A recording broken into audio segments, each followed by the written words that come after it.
Welcome to another exercise for the workbook statistics. This time I'm going to focus on measures of central tendency.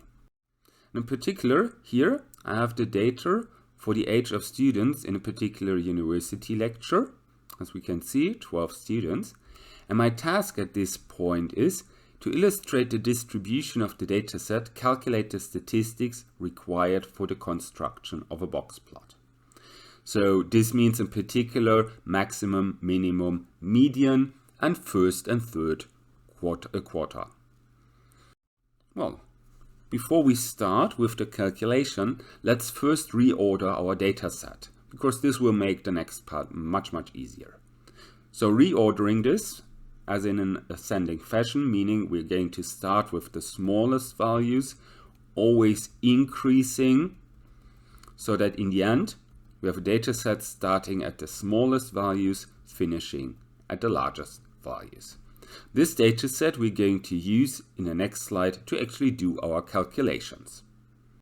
So I'm going to copy it. Now we're going to start with the 5 statistics we require for the box plot. As I said, we start with the minimum value, so the smallest one. Then the next part would be the first quartile. For the first quartile, I'm going to multiply the number of observations. So here I have 12 observations with the number 0.25, because the first quartile also is the 25% quantile or percentile. If I multiply this, I get 3 as a result. Now I actually have to take care, because I have to differentiate.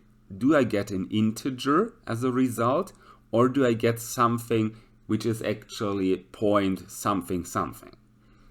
So non-integer.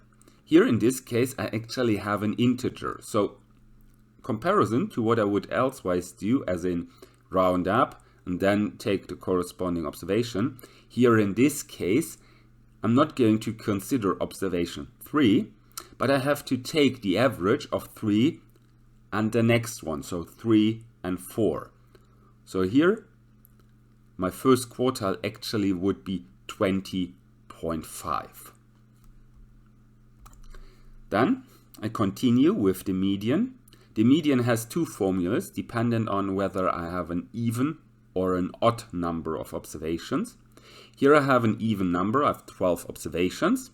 So I'm going to take the middle 2, that's here the 23 and the 25, or rather I could also go 1/2 times 12 would make 6, so the 6th observation.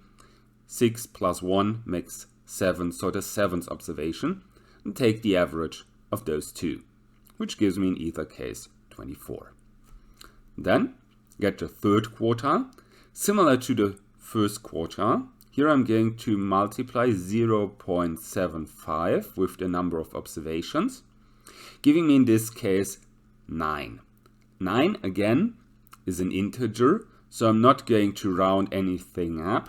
I'm going to take 9, the 9th observation, and the 10th observation, so the one afterwards, and I'm going to take the average of those 2. So here the average of 28 and 28 is still 28. This gives me the third quartile. Then finally I'm going to need the maximum, which is just the largest value, so the final one. Well, this then already concludes this exercise on, well, measures of central tendency, more so, as in calculating quantiles, percentiles, medians, and so forth. Well, in either case, I hope you enjoyed it. I say goodbye and see you next time.